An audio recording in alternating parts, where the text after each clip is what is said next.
Welcome, guys, to another episode of the All Ears podcast. We're on location here in Manchester again with this sick setup in the sky, 47th floor here, Elizabeth Tower.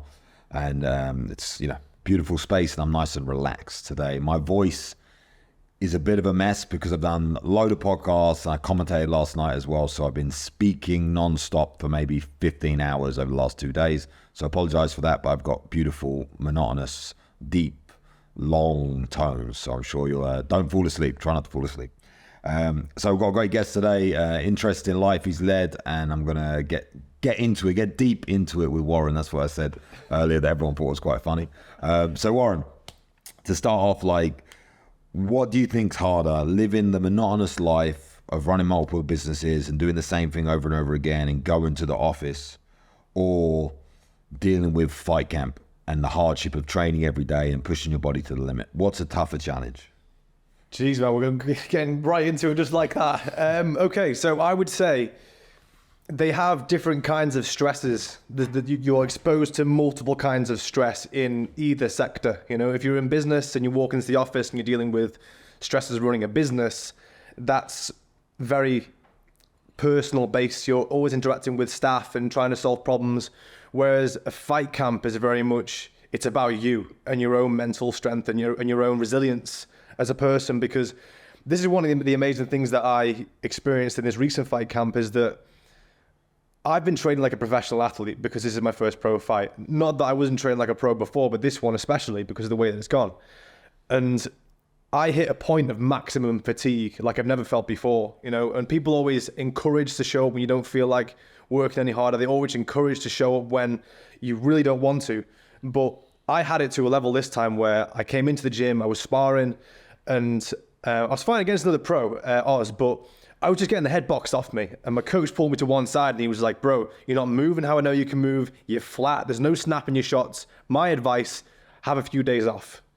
And that's all I've been doing. That's why I'm here with you today. I had a couple of days off and I feel better than ever for it. So going back to what your question was, I would probably say fight camp is more difficult because it just brings you to a dark place.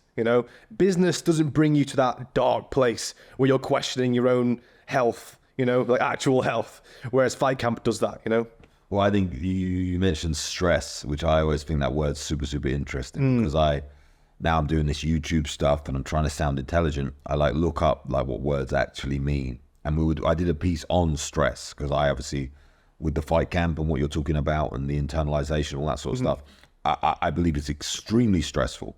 And you hear these other people talk about business being stressful or family life being stressful. What is stress? What do you consider stress is? And when I Googled it, I'm going to butcher this now, but it's like the response to a life-threatening situation.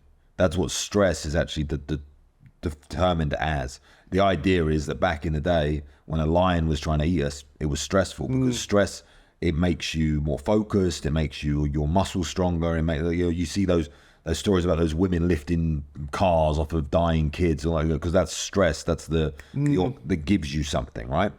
So the idea that you are stressed when you have problems at the office doesn't actually make sense. I don't know what the actual terminology should be, but people use that word, and I strongly believe in the power of words and the things that we say. And I think saying that you are stressed all the time is a real problem for the average person. Yeah. And they don't understand how much power that holds. So the way you described it then, stress dealing with your staff, I'm like, is it stressful, telling people what to do? Yeah. Do you know what? You're absolutely right. And I think you could probably add to that and you could say, does it release adrenaline?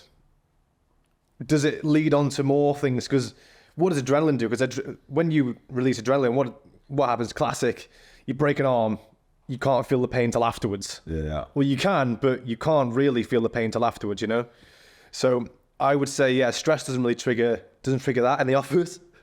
But it does. This is what I think it does. People consider it as stress, and it does trigger adrenaline. And that's why the best, and that's why people get long-term stress and all this bullshit terminology that they make up in their own mind.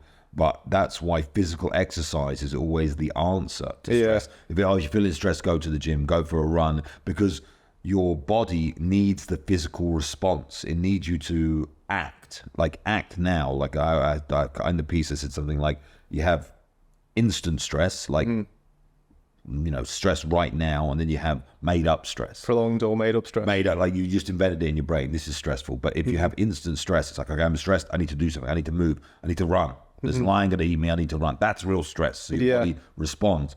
But then if you put yourself under stress by work, family, all these made up, looking at the future, thinking about the problems, then you build up this tension in your body, and the only way to get rid of it is physical exercise. So going back to what we're talking about, that's why I think you're right. I think the fight camp is more difficult because you're actually under stress because someone's trying to box your head off. And that's a scary thing. It's interesting what you said there, actually, because I think a lot of people would almost mistake stress as well for depression. When someone gets a feeling inside of their body and it's not pleasant, they sometimes mistake it for depression, anxiety, and all these other different emotions or feelings that, one gets. So ultimately, it helps you deal with, when you experience stress, it helps you deal with things. It puts your mind into fight and flight, doesn't it? This is why I get a cold shower in mornings. I love a cold shower. I know Tate hates cold showers, which surprises me. That does surprise me. But for me, it sends a clear signal to my brain in the morning what I'm about, And it almost reminds you to me in the morning. It's like, right, how are you gonna tackle today? Are you gonna go straight into the ice or straight into the fire and get on with it? Or are you going to pussy out and stand by the shower, contemplating whether you're going to step in or not? Because nothing's going to happen, but it's still quite a shocking feeling. So, well, they say the benefits of that again is putting your body through hot. I can't stand a cold shower. Cryo showers, the ice plunge bath thing. The first time I ever did that was on the Ultimate Fighter 10 years ago or whatever, and I'll never forget. Silly story, this, but. You probably don't remember. I did the Ultimate Fighter 17, and there was a fighter called Uriah Hall, who became pretty famous, spinning head kick, one of the most devastating knockouts in Ultimate Fighter history. Incredible athlete. And there was a guy called Kevin as well, and he was a jiu-jitsu black belt, super good. But he was like this gangster dude, like Kev was like. He was always trying to intimidate people and get in their heads. And with the Ultimate Fighter, there's 14 of us. But we could all be fighting each other, and we all live in a house together. But you have two teams, but the teams end up fighting each other, and it's a real mental battle, right? And we did these ice baths, and no one enjoyed it. You know what I mean? Like really, it's the first. It was 10 years ago. It was quite a new concept, and I'll never forget. I got in the ice bath. Did you do 3 minutes or something like that? I got out, and then Uriah was like, "I'm not doing it." He put his toe in. He's like, "Oh no, it's cold or whatever." And you just see Kevin. He just walks in eyeballing Uriah, looking at him. And he stepped. I can't do the action because I'm on the thing, but I'll do it. He stares at him and just gets in the water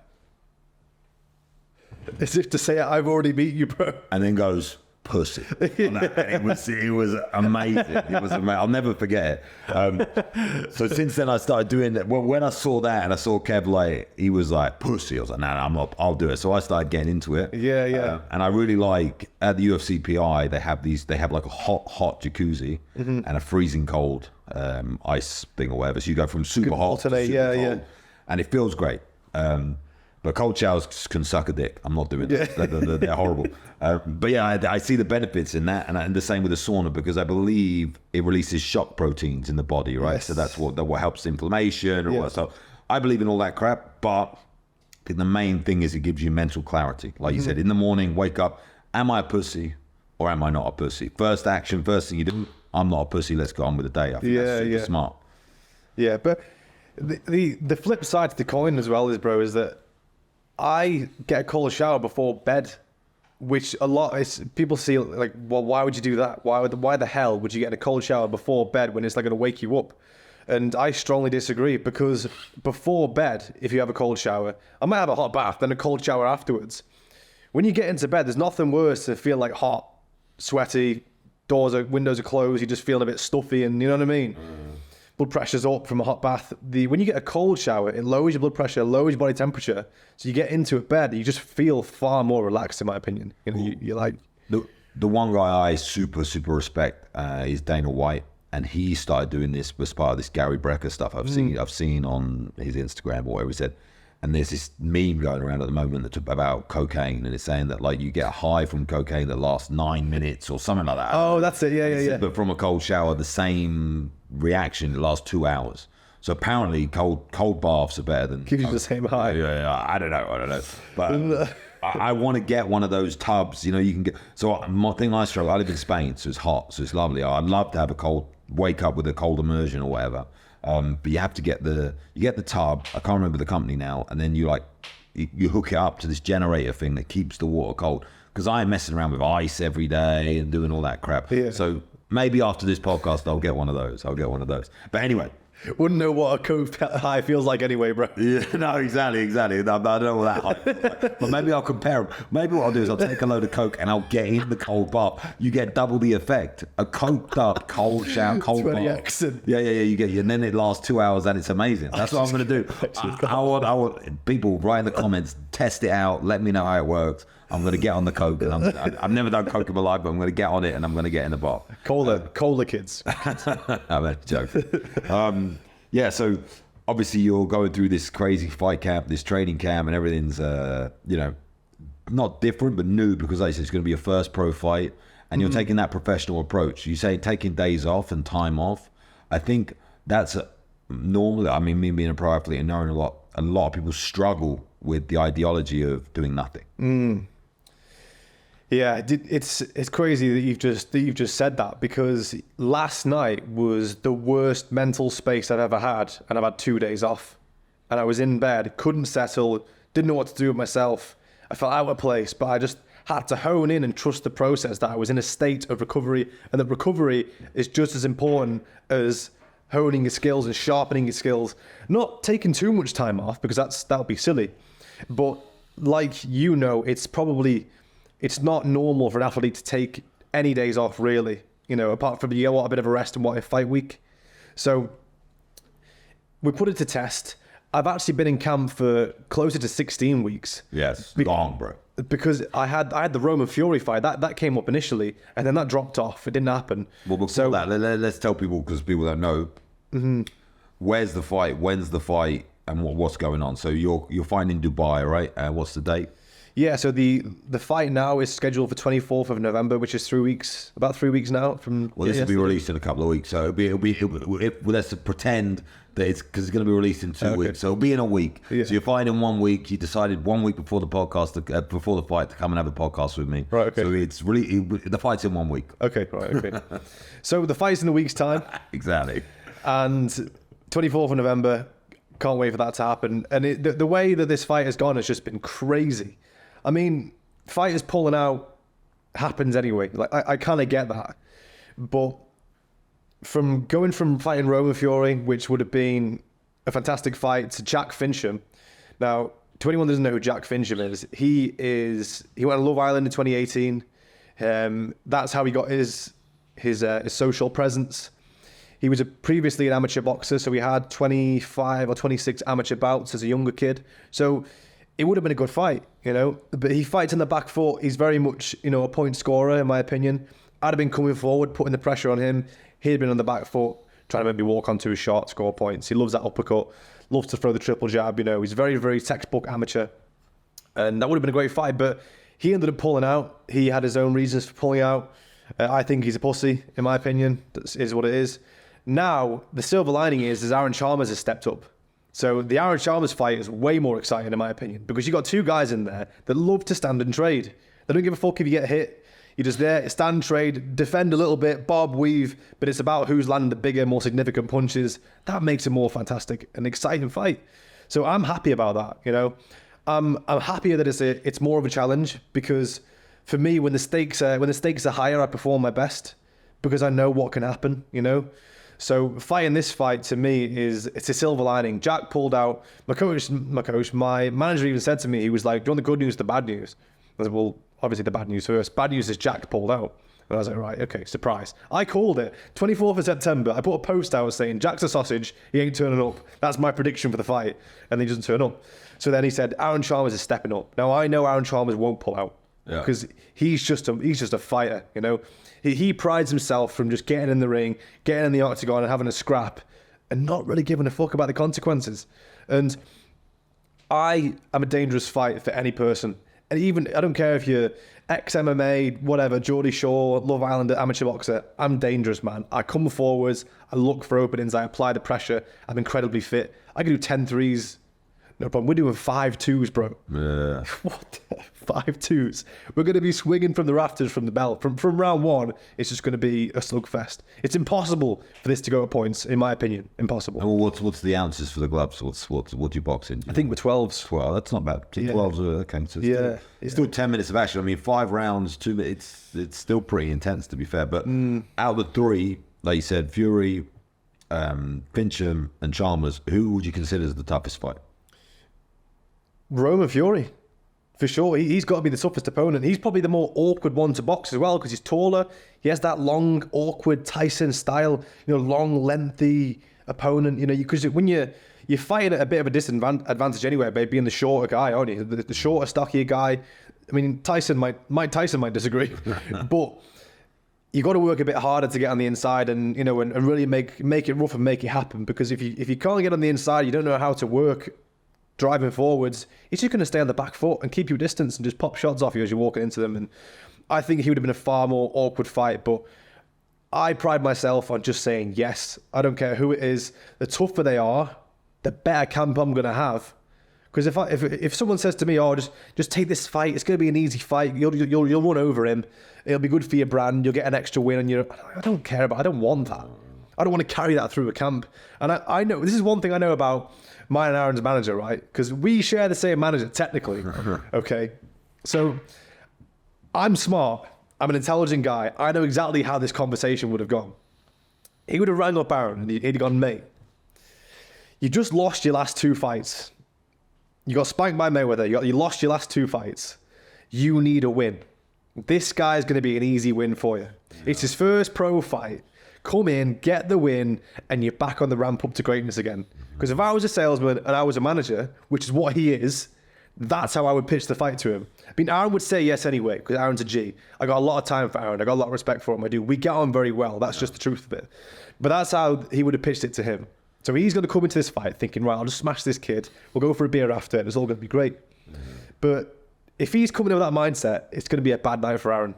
Simple as that. Because the tougher you are, the tougher I train. And that's the fighter mentality, I think. Well, Kay's definitely a salesman. But yeah, I think if you're considering the Roman Fury was the toughest fight, you said yes to that at the beginning. It doesn't really matter who it changes to. And you've had enough notice. So it's been like 3 or 4 weeks notice you had for Chalmers, right? Or 3 weeks or 4 weeks.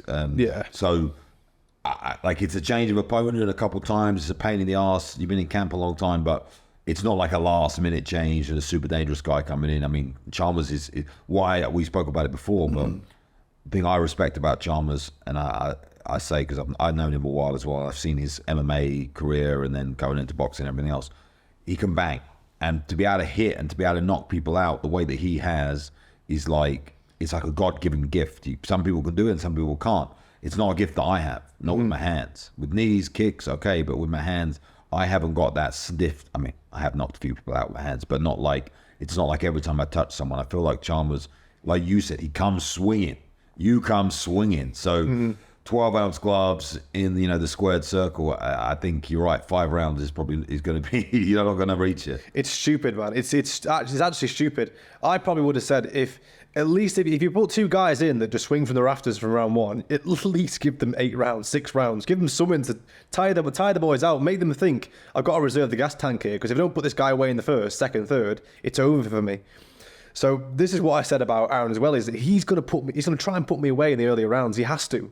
Yeah. He's had a 4-week, he's got a 3-week camp.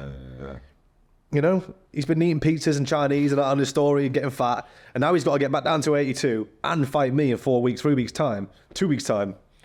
1 week time for the podcast. 1 week's time. Since he agreed to fight. Since he agreed to fight. 4 weeks, isn't he, right? So, I mean, like you said, another thing about Aaron is he takes every opportunity he fights, puts on a fight, always comes to win. So I think it's going to be great. And you guys are going to be co-main event, I believe, right? Yeah, and here's the thing. Well, we're going to be co-main, but here's the thing, right? How many guys have you seen Aaron knock out in boxing gloves? Different. I could knock someone's spark out with 6-ounce gloves on easy, right? A lot. 4-ounce gloves. 4-ounce gloves. There you go. 4-ounce bare knuckle. So, I could argue it takes far less to knock someone out. But I ain't seen him. If the way he boxed Idris Virgo 6 weeks ago now, Idris Virgo, those that don't know, pussy, 16-0 pro, nearly got knocked out by Chalmers in the first. And he was landing bombs off of his face. Virgo's got a chin, to be fair to him. But if I was in MMA gloves, it would have been all over, you know. But I ain't seen him knock anyone out stiff with boxing gloves on. The only people that I've ever knocked out has been in boxing gloves, stiff. Last guy was asleep for 2.5 minutes in boxing gloves. So prepare yourself, Aaron. Well, you know what I'm saying. Both got power, both going forward to. It's going to be a crypto fight night, right? That's the name of the event. Who's the main event of this? Do you know what? It's probably disrespectful, but I don't even know. Yeah, well, I wouldn't know, but I don't know. Yeah, I'm saying, yeah. When I used to fight, I didn't even look at the rest of the card. I couldn't care less. It's just about me and myself. So I just wondered. That's it, exactly. Yeah, I think there's one guy called Trading Lord. He holds I think it's the WBC middleweight title, the Crypto Fight Night title. He's coming back and he's fighting some guy. I don't know. I've seen a load of stories and stuff and going up and reels and stuff. That's the main event, I believe. But yeah, like you said, bro, you just care about your own fight, don't you, on these cards? But then explain to me, like, how do you get into this space? Obviously, I understand that Aaron Chan was getting into this space and these people obviously, but like for you, what's the inspiration or the reason that you want to get involved in? Because you've given up your business and everything else to train full time, and you're now going all in on this boxing, if you want to call it YouTube boxing or influencer boxing or whatever it is. What's the drive for it? Do you know, that's a fantastic question, and I would like to start with the formula in this because I'm a businessman and I like to analyze things for what they actually are. When I see the fight business, and we'll call it the fight business because it is a business, I look at the guys that are at the top and you take a blueprint from them and then you work out what you've got and then you take steps forward to that. So we look at the modern greats, we look at the greats, Tyson Fury or Muhammad Ali, and you analyze them and you go, what are they? They're fantastically entertaining fighters. They know how to talk. They're funny on camera. They're brilliant at speaking to people. You could have dinner with any of these guys and you'd have a fantastic time, believe it or not, yeah? They just got loads of charm, loads of charisma. They bring out their best selves when it comes to promoting the fight, their opinions on the fight, trash talk, your McGregors, they make it funny. That's a big part of it. And when you look at these misfits guys, I see guys that are fantastic at entertaining, okay, and terrible at boxing. So what's the formula? The formula to me is a bit of both. Muhammad Ali, fantastic boxer, yeah, and entertainer. So that's the formula. So I looked at that and went, what do I need to work on? I need my status. I need to improve my status as a person. I need to get better at speaking. I need to get better at selling myself. I need to get better at fighting. It's like Tristan Tate likes to say, you can't have any zeros and tens. You can't have any tens and zeros, sorry. Yeah? You need to have a 7 out of 10 across the board, and you're going to do far better in life. So I look at the whole business as to what it is, analyze it, and then subject myself to it, ruthlessly subject myself to it, you know. And I've been able to do that now because fortunately, I've been in a position where I can outsource my business and I can rely on people. I've built trust with people over years of, you know, because I'm 30 years of age now, right? So at some point this had to happen. You either make your money and then you go off and do what you want to do in life, provided you do it in a timely manner, or you just hustle it out, you got no money, and you struggle from the very bottom. You know, I can afford a fantastic fight camp. People say when you get rich or when you make money, you become lazy. I disagree. If you want something hard enough, you go for it. People that have a lot of money actually find it more exciting and more entertaining to subject themselves to something like a fight camp because it's a new challenge for them. So the person that actually has resources, it's actually far more dangerous if he subjects himself to it than the guy that doesn't. Because I can afford a good training camp. I can make sure that my nutrition is on point. I can make sure that my rest is in check. I haven't got to be somewhere, 8 hours a day. I can really train like a true professional for this fight. And I think that's something that a lot of people are overlooking about me, I've done it at the right time. Yeah, I think when people say that like money makes you less hungry, I think that's for the guys that were hungry and had nothing. So like myself, started by sleeping on the floor and then got away to the UFC. Then I've seen you sleep on the floor real time, bro. You can. I can vouch for this, bro. I can sleep anywhere, bro. And so it's like once these guys get to a certain stage in their life and they start making money, then they lose the hunger. You know what I mean? Because that's mainly why a lot of people start fighting is because they're broke. So if you're already successful and already have financial backing and already doing okay, and you want that fight, you're fighting for a different reason. It's like whole different perception. So those people, I think, are, like you say, are dangerous, because you look at the Pauls, like Jake Paul, and prime example. Millions and millions of dollars to spend on training camp, training with the best guys in the world in Puerto Rico, and pushing themselves to the highest level, and they're young guys and they can afford to do it. So I went the other way. I went, no money, give everything to it, try and fight. And now I'm in the make money stage. So I'm coming out the other end of it, and it's different. But I think a lot of people do overlook that, because they think, oh, this guy's, why does he need to fight? And it's just down to the motivation, the reason behind it. A lot of people, like I said, they want to take on challenges that are going to push them, because money is a challenge, right? Money is a task. And once I know guys that have completely smashed it and conquered that part of their life, but they suck at all the other stuff. So it's like, once you understand and look at it like a game, I think it's like game theory, and you think, oh, money's just a game, just like fighting is just a game, as in like a game for myself to improve and to become better and become a 7 across the board, as you put it, or as Tristan puts it. I think I do think people overestimate that, and I think what the problem is, once you get like clout, once you become somebody and you've got money, then it's like, oh, maybe that will be for you. You're at the moment, you beat Aaron Chalmers. It's a big notch for you, right? You've got nothing to lose. He's got everything to lose in a way. And once you're the guy who's not the underdog, and you're the guy that everybody knows, you're the famous guy, you're the rich guy, you're the good guy, then you've got some young guy who's coming after you, it might completely change. So I think you're in the perfect situation to create an upset. Exactly. To be dangerous as well. To be dangerous and create an upset. I completely agree. And it's one of those things about life as well. You can say the same about a business, couldn't you? You could say there's one guy, big comfortable CEO, gets to the top, thinks he's untouchable, and then somewhere down there in this beautiful view, there's someone hustling in his bedroom, doing exactly what you're doing, and he's coming for everything that you've got. So I think if you maintain that mindset, and you could probably use Conor McGregor as a good example here. He's like you, came from nothing. He hustled his way to the top, and there's no situation now where he can just jump back in and get a warm-up fight. When they put him back in, it's like Chandler. It's like, bro, he's like elite level fighter. You can't go and box a couple of nobodies and get yourself back into the rhythm of being in the octagon again and look great. Once you're at the top, like it's a long way down, and if you hit the bottom, it's a long way back up. It's a long, hard road back up, because you get put straight back in the pocket with someone that's amazing because of the status and because of the level that you've achieved. So, but I'm ready for that. I believe that this moment in my life now, the next 10 years, are where I get to create a legacy, because I've spent the last 30 years of my life, 10 years of my life, doing what I'm doing, making money, having fun, going out partying, girls, whatever, all that sort of stuff is, I feel like I've rinsed and repeated that.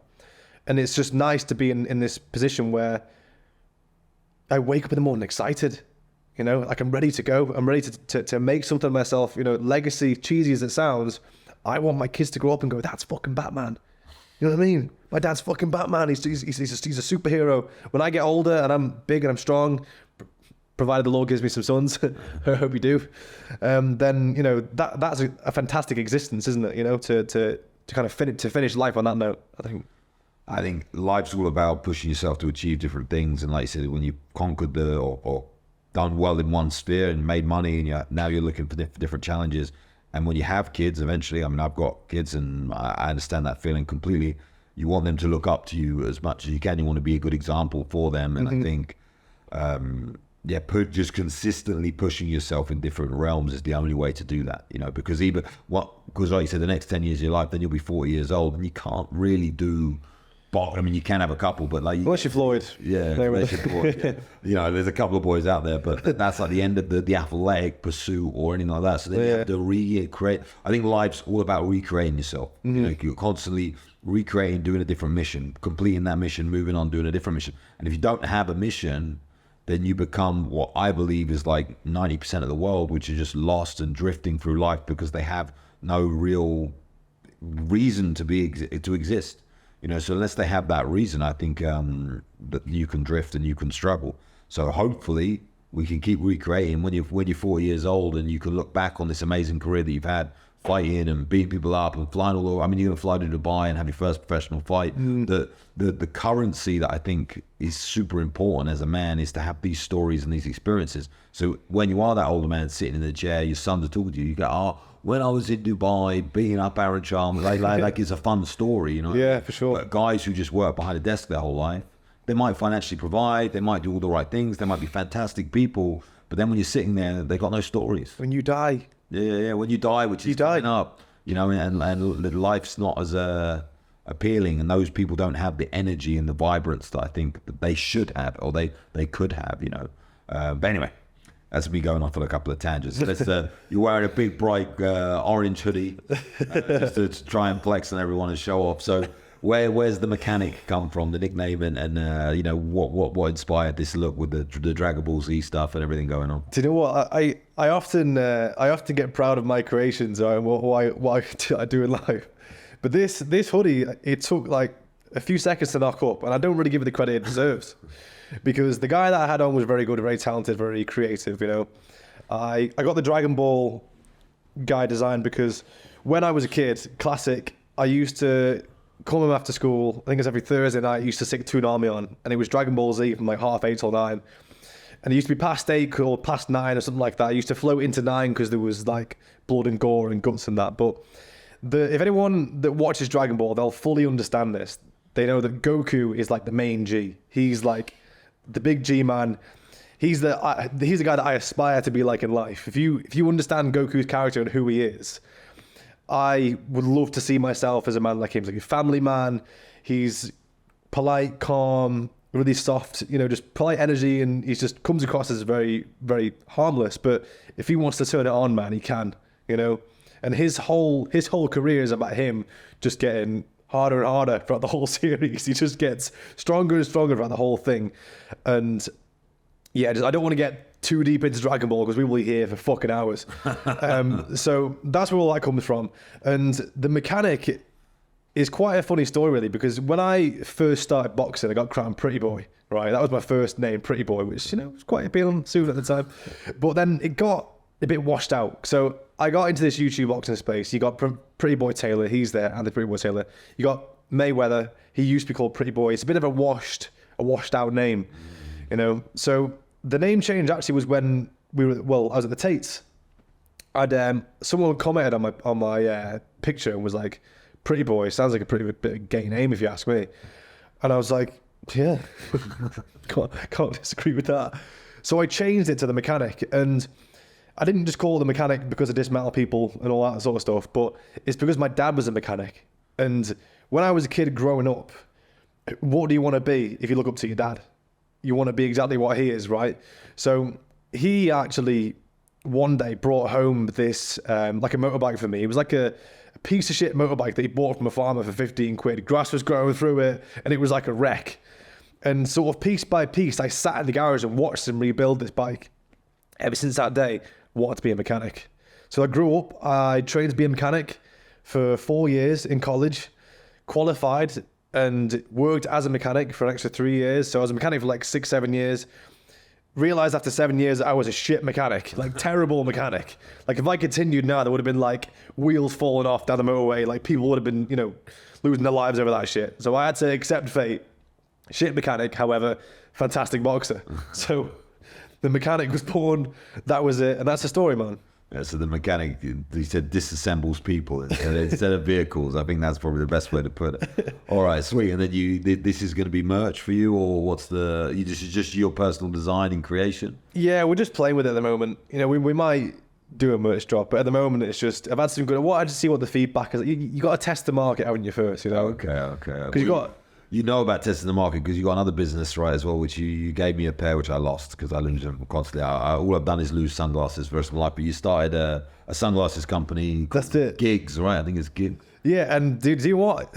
The beauty about gigs is, bro, is they're designed to be they're designed to be lost, right? Because the material that they're made from is biodegradable. So we know people are just clumsy and just lose. So sunglasses, like next to liars, are the #1 stolen and lost things on planet Earth. You know, we just lose them. You know, it happens. So if there's things that we do that we can't change, how do we make it better? That was the idea. So I thought, right, well, if you lose them, make them so they decompose, so they don't fucking dissolve if you throw them in the pool. But if you compost them for like 12 months, they just break down to nothing, Oh, wow. which is pretty cool. The ones that you got, the Tony Starks, they're like in the metal frames. They are the true G glasses. The original inspiration obviously was Tony Stark. I actually copied them. So there's a brand called Dieter. Of course, yeah. Yeah, so they made Dieter Flight 6s, which was the same frame. And I found the guys that made the same frame for them and then just white labeled it, bro. What did they say? I literally tweeted this before this podcast and I can't even bloody remember it, but it's like good eyes borrow and great eyes steal, something like that, Oh, it's Mark Zuckerberg, isn't it? It's like everything, exactly. everything he's done is just copied, isn't it? Yeah. What was it? Threads was the recent one. The Instagram Threads, yeah? It's basically Twitter. But it is Twitter, Yeah. They're trying to battle with it, but no. With the gigs were cool. I like them. Hopefully, you're going to get a few. You were meant to bring me some today that I would have worn on the podcast, but you forgot. So it's all good. Amateur move, bro. Amateur move. But no, I think because that could talk about how we met. Because you first gave me a pair of glasses when you came out to Marbella. We met over. That's it. You did Mike Thurston ran an event, right? Like a fitness event, and him talking about social media and branding and all this sort of stuff in Marbella. And I was just kind of there assisting and helping out and a bit of a part of it. And I think that weekend was everyone who was there had an amazing time, and I think it showed like how, for me anyway, because I know a lot of guys like Mike that are like influencers or they're YouTube stars, or they go and build up these brands and they try and sell products and all this sort of stuff, and everyone looks up to them. Interesting guys, have great lives. But I think Mike's got, I've done his podcast as well, but I think he's got like amazing depth. And when you actually sit there, that is when I fell asleep on the floor and you saw me sleep on the floor. It wasn't that boring, but when you listen to him break down how he runs his socials and runs it like a business and the mind behind it, he's an extremely intelligent, smart guy that you wouldn't think for some guy who's just like... Just jacked. Yeah. And you just think he's some sort of like meathead. Obviously, he's got his own blogs you can watch on YouTube and all that sort of stuff. Extremely popular guy, and you can see. But for me, he's one of the guys I've met in that space that I like respect because he's an intelligent dude. But if you took Mike Thurston though and you stuck him at like a business meeting somewhere, he would look at a place, wouldn't he? With the rest of the geeks, which is like the amazing thing is that some people just think that he made his success purely based on the way he looks. Oh, he's just jacked. He's just good looking. Success is just, easy for him. It's just so far from the truth, isn't it? When you actually, like you said, you sit down and you watch him explain in great detail how he did what he did. It ain't no mistake, is it? No, it's like what, again, it's a tape phrase or whatever, but you never see a guy with a six-pack go, oh, it just happened. It's like... Less just skinny. But yeah, you have to do the work. Saying? But yeah, we had that weekend and we had a little fight ourselves, went back and forth. I'm sure you can find it on YouTube, but us beating each other up. It was good fun. We started boxing, but then I got a little bit worried, so I had to take it down. I talk about every time I speak about you, I speak about this moment because it's like, it's such a funny moment to me because I obviously respect what you do and, and you're, I don't know if you noticed, but I kind of quizzed you a little bit, because I wanted you to confirm that you were the UFC guy, 23rd ranked in the world at one point. I was like, this is about Goku. It's where Goku comes in, man. It was 21, but it's 21. So I've been saying that wrong all this whole time. 21, right? So this is where Goku comes back in. So Goku gets like excited when he knows that his opponent can fuck him up at any given moment. Like it kind of like burns. I was like, I gotta feel the thunder. Just a couple of little, even if it's just like low pace rounds, it'd be cool to see how he moves. Do you know what I mean? Yeah. That's where that comes from. And the next thing you know, we're rolling around on the floor. I'm getting choked out, 34 degrees, whatever it is. Yeah. And that makes it 10 times worse anyway, doesn't it? You can't breathe anyway. Then you're getting choked out. And then there's one that's like, I put a picture of you on our Instagram. Like I was in the club and you like just got me out of nowhere. And I was like, oh. Maybe I was pissed. Don't hang out. Remember that. It just kept happening periodically. I said, this guy keeps choking me out. I don't have to be careful what you wish for, guys. But I know, I watched Dragon Ball Z when I was a kid, but I can't. Oh, you did watch it? I can't really remember it, but I can't. I was going to say that I'm sure there's one bit in it where they go into like a time chamber or That's like right. a pressure chamber. Yeah, yeah. And they put like 1,000x pressure on them to become stronger or That's something it, like yeah, that. yeah. So that, like, I'm not into anime. I think that's like the most mainstream anime that there is. I think it's Dragon Ball Z. Probably, yeah. But like, I'm not super into anime, but my brother was super into it. Like Gundam Wing, if you've ever heard of Gundam. Yeah, yeah. He loved all that, and he would show me some of it. And yeah, with that, I like that concept because I always believe that the more pressure we can like take on in our lives, the better we'll become, right?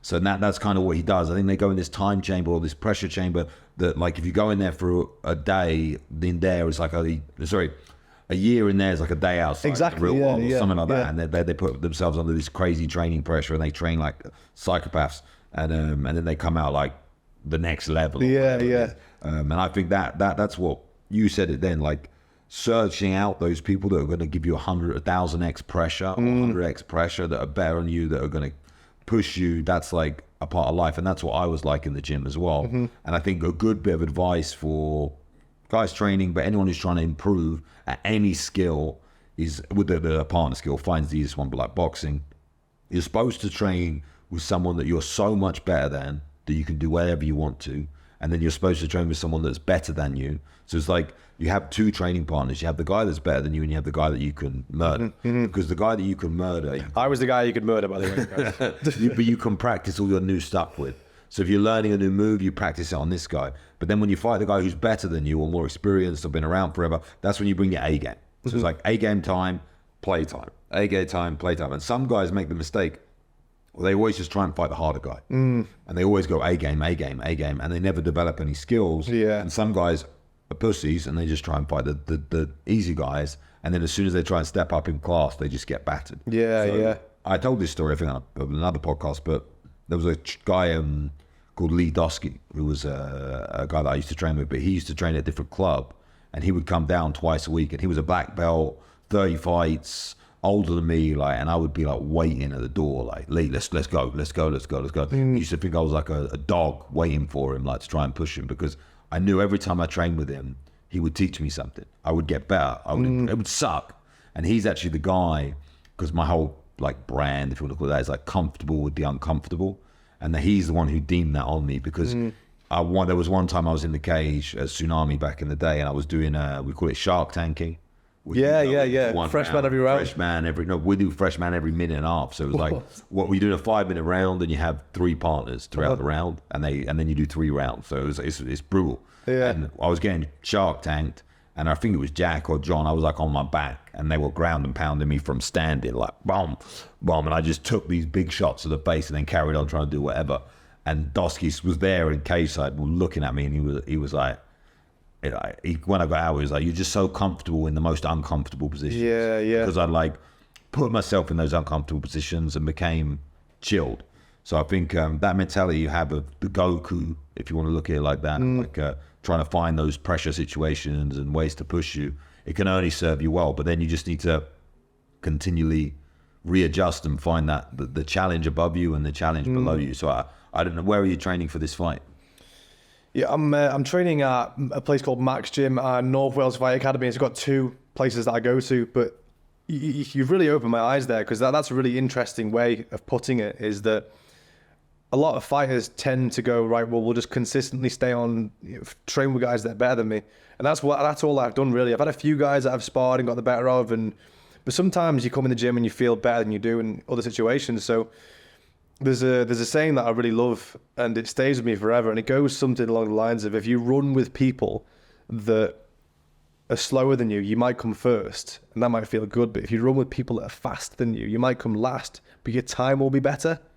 So that kind of puts it perfectly, is that you've got to find that balance in that case, because what you've just explained to me there tells me that I actually need to find the balance of the 2 different scenarios, is that running with people that I know I'm faster than, so I can try out my skills and test my new skills and see how I can, perform different angles and attacks and things like that. More so in MMA, it's more technical for you guys, whereas boxing is just obviously more stand-up. But then the flip side of the coin is really putting your skills against someone that can move just as well as you can, is faster, more powerful. And one of my coaches, Ryan Mack, he's 27 and 1 now, and he's a fantastic boxer. Really, really. He'd eat any of these misfits guys up. He could fight all these misfits guys in the same night in one card. You know, he could just do like he'd put them away in 3 rounds apiece and just do 12 rounds. You know, he's that kind of beast. So I get a lot of confidence in that. But then again, you know, coming back in and fighting guys that, you know, I don't want to say lower than me, because every single time I've got in the boxing ring with someone, they've given me a good punch up in my camp. You know, I don't really believe there's only some times when you're fighting someone that's truly amateur, if they're just a little bit scatty in the ring, you know, they'll throw like 4 right hands. Yeah, they can be the toughest fights. The guys that don't fight the normal shapes. Yeah. But I know this firsthand, because when I was competing in the UFC, I was training in my gym in England, in Cambridge, at the Tsunami Gym, and I would outsource some training. Like I would go to certain places just to get rounds in, because, you know, weight classes and all that sort of stuff. But my regular guys were my regular guys. My regular guys were better than me. MMA is a bit different, because you have all the different disciplines. They were good at some disciplines and not so good at other disciplines. So you would have like a variation of training partners. But then I moved to America, and I lived in San Diego, and I trained at Alliance under Eric Del Fiero, an amazing team. And it's like I upgraded the level of training that I was having, and I was training with some of the best fighters in the world. I was training with a guy called Phil Davis, who became Bellator champion, super good. And he was a light heavyweight. Like I was a middleweight. He was one of the best light heavyweights in the world, and he was my training partner every single day. Crazy, you were a middleweight, bro. That's ridiculous. And training with Bill, I just got battered every session. So it's like I was getting tougher and better in a way, but my confidence never. Every session was like I used to use a system like a traffic light system. We have a green session, a yellow session, and a red session, and every session was a red session. And I would. You were talking about it earlier. Like I would push. I'd go every session twice a day, 6 days a week. I would never miss a session. I prided myself on not missing sessions, not being, you know. But then every session was a red session, so I was never rested. I never went in like confident, because the guys I was competing with were so good and such a high level. So I never had that. So what I'm saying, I moved to America. I had 3 fights in the UFC. We're living in San Diego. I lost 2 split decisions, and I lost 1 fight where I got battered. But I believe all of those fights I lost because my confidence was low. True. Because I was just fighting the elite guys every day. And yeah, I was getting better, and I was getting tips, and I was improving. But I never got to just batter some guy and feel like the man. So sometimes I believe with fighting, training is 99% physical and 1% mental. But fighting on fight day is 99% mental and 1% physical, because you've done the work. You're 16 weeks in, you're in the best shape you could be in. The body's sorted. It's all about the mind now. So if you're only competing with this guy who's 27-1 and feeling like, then when you go in, you're doing repetition in rounds of you being defensive, you being worried, whereas, because again, when I fought Mark Munoz, who's a wrestler, I trained with Phil Davis every day for it, who's a wrestler, and I just got used to getting taken down. So I got really good at getting back to my feet, really good. But then when I fought Mark, I didn't even try and hit him. I was just so thinking, no, he's going to take me down, Then he took me down, I got up, and he took me down 11 times, and I got up 11 times, but I lost, because when we got to the feet, I just didn't do what I was good at, because I never had the confidence to do it, because I hadn't been training it. So I learned a lot from those experiences. And I think for the younger guys now fighting, I think it's super important is just to go with a guy, even if they're, obviously you don't take the piss, but you win, and you're confident, and you're cocky, and you move, and you feel good, and you're like asserting your dominance. And then once you go into the ring and you fight Aaron Chalmers, yeah, he might be better than you, but you still have that flow state where you feel good and you move right, rather than being like, oh, this guy's tough. Because when you spar with someone tough, like, oh, this guy's tough. You know, you go in with a whole different thing. So that would be my advice for you as well, and for everyone. Like, it's good to fight the tougher guy, but also fight the easier guy. Like, and win, and win dominantly, and feel good, and land those like mad angle shot, right hand, left hook to the body, kind of like things that are hard to land. You know what I mean? I think it's super, super important. Anyway, went on a bit of a rant. I think we've done a great time. I think we've had a bit of an hour. How long we doing? An hour? Hour in. Okay, sweet. So we got a week now till the fight, when this is going to be put out, and you're ready. You've done your training camp. Life is good. You're going to be fighting in Dubai. I'm going to be there commentating for Crypto Fight Night. We've got some of the boys coming down. Then we've got the F1, I think, on the Sunday. Yeah, I was going to... Are we doing that? Are we doing the F1? I mean, we should Abu Dhabi, get a yacht, do all the lifestyle stuff, have a good time. I'm sober at the moment, so it's like I'm like, do I spend all that money? Oh, you've not been drinking? I'm not drinking. Oh, okay. I'm on That'll change on Sunday. We'll see. I'll bring the belt. I'll walk around with that for weeks, bro. Okay, fine. Okay. I'll drink if you knock Chalmers out. Inside 3 rounds. Easy. Okay. But yeah, if you let everyone know where they can find you, where they can follow you, and obviously how to get involved with the fight and all that sort of stuff. Yeah, of course. And yeah, we'll go from there. I'll leave all the links in the bio description, all that stuff down below in the YouTube, but let them know. Yeah, sure. So you can find me at this one here. Yes, you can find me at Warren Spencer on Instagram. I'm not on Twitter because it just destroys the mind. YouTube at Warren Spencer. And also, if you'd like to tune in 24th of November next week, go to cfn.wtf. Sign in for free. And Crypto Fight Night, I've actually put this night on completely free for you guys, so it's not one to be missed. I'll see you there. Okay, awesome work. Thank you very much, Warren. Thanks, guys. If you made it to the end of the podcast, make sure you subscribe below. We're putting out podcast every week on a Thursday, so you can keep up to date and you know, you can listen to my beautiful voice as much as you want. See you later. Cheers, guys.